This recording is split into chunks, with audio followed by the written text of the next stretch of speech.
Are you tired of tossing and turning all night, only to wake up feeling even more exhausted? What if I told you the answer to getting better sleep wasn't in a pill or even in a better mattress, but it was hiding in your kitchen? Today, we're revealing the unexpected connection between food, faith, and fatigue. Say that 10 times fast, and unpacking truths your doctors probably never even told you about. Today, we are going to be breaking down how late night snacking could be sabotaging your sleep, throwing off your hormones, and what you can do about it. Starting with just 5 simple tips to help take back control. With just a few easy tweaks to your daily routine, you could be waking up feeling rested, full of energy, and ready to step into a healthier you. What we eat can have a real impact on how well we sleep. Research shows that eating a diet high in fruits, vegetables, legumes, and proteins can significantly improve our sleep quality while cutting back, ideally cutting out added sugars and processed foods. I know for me personally, when I go off the rails and indulge in things that I shouldn't, that it definitely affects my sleep quality. Now, having said that, there are some caveats to those food groups that I just covered. When it comes to fruits, you really want to try and stick to the fruits that are naturally lower in sugar, like berries. Raspberries, strawberries, blackberries, blueberries are perfect examples of fruits that have a naturally lower sugar content than some of their sweeter cousins, like the banana or apples. Unfortunately, our produce is just not the same produce that our grandparents used to enjoy, and it is continuously being genetically modified to get sweeter and sweeter with higher and higher sugar contents. I mean, just look at the names now. We have honeycomb apples or honeycrisp apples, sugar bee apples, and don't even get me started on like the bubblegum cotton candy flavored grapes that are out there. So even though these are considered a more natural sugar, they still have the same effect of spiking our insulin, which is exactly the effect that we are trying to avoid. Now, when it comes to vegetables, you really want to kind of lower and limit any sort of like high starch or root vegetable. And again, try and avoid any vegetable that has the word sweet in it, like sweet corn, sweet potato, sweet onion. Those are going to have a higher sugar content than your leafy green vegetables. Those are the ones that you kind of really want to focus on, like your spinach, kale, cabbage, all the fun ones, right? That people love to just naturally glom onto. So another good rule of thumb to kind of keep in mind when you are out grocery shopping is if you can kind of stick to the perimeter of the grocery store, that tends to be where all your healthier options are. Your produce, your dairy, your meat, all that stuff is going to be on the outside kind of perimeter, like I said, of the store. And then just trying to avoid the middle section. Those tend to be really stocked with a lot of your canned, processed, high sugar content foods. A little trick that somebody passed on to me was if it's got a barcode on it, there's probably a better alternative out there. What we eat, we shouldn't just be focusing on kind of grabbing it for convenience or just getting something in us to fill us up. We really have to shift our mindset and start thinking about food as medicine for our bodies. Just like prescription medications can come with side effects, so can the food that we eat. For example, bloating, gas, disrupted sleep.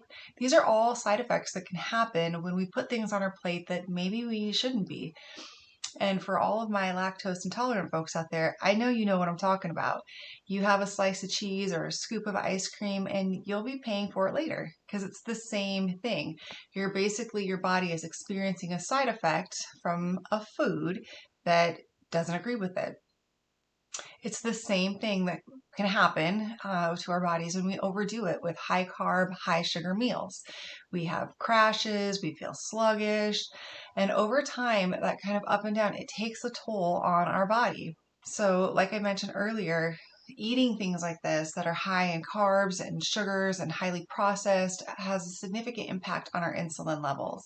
And this roller coaster that we send our insulin levels on, it doesn't just lead to a few extra pounds of just junk in our trunk, but it can mess with our hormones, our energy, and our mood, and even our sleep patterns.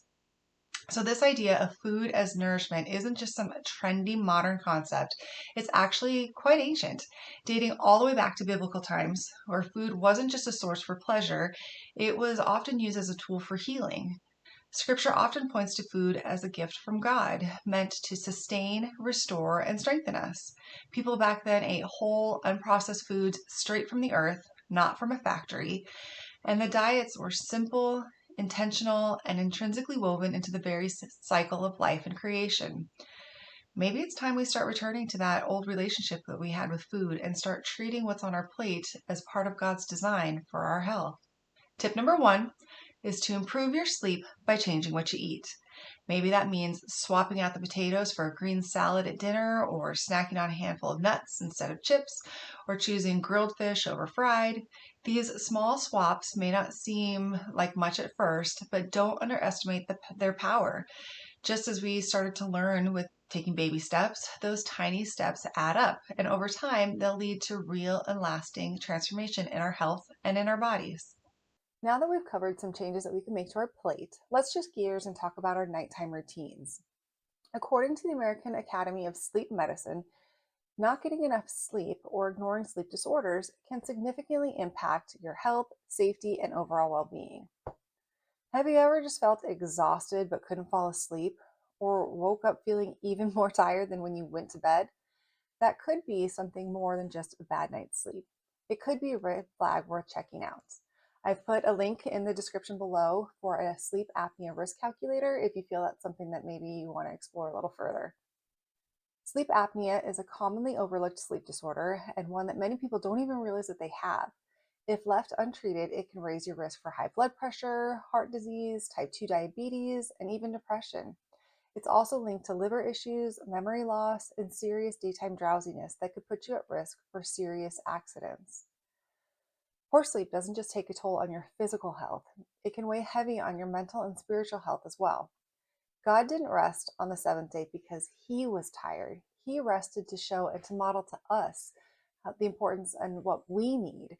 From resting on the Sabbath to Jesus taking time away from the crowds, Scripture is constantly reminding us about the spiritual importance of rest and its healing properties. So, step two is honoring our need for rest, building it into our nightly rhythm and routine.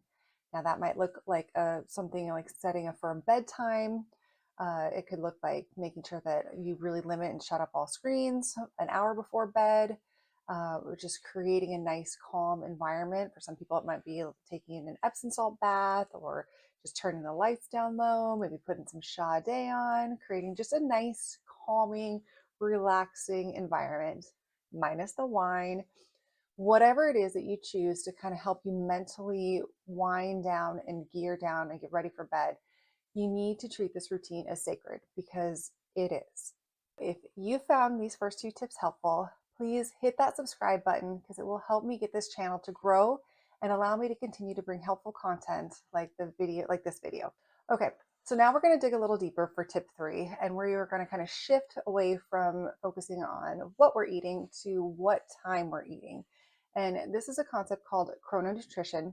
Basically, it centers around the idea that we want to try and align the timing of what we're eating, the timing of when we're eating, to closer match our body's internal clock.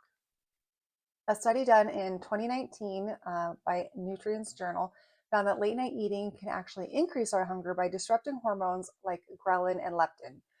Disruptions in these two hormones can actually kind of lead to this vicious cycle of creating late night cravings, which then we indulge in and don't make good decisions. And then we have our sleep disrupted, and then we wake up feeling hungry and we indulge in those, maybe have some high carb pancakes, breakfast muffins, sugary coffees.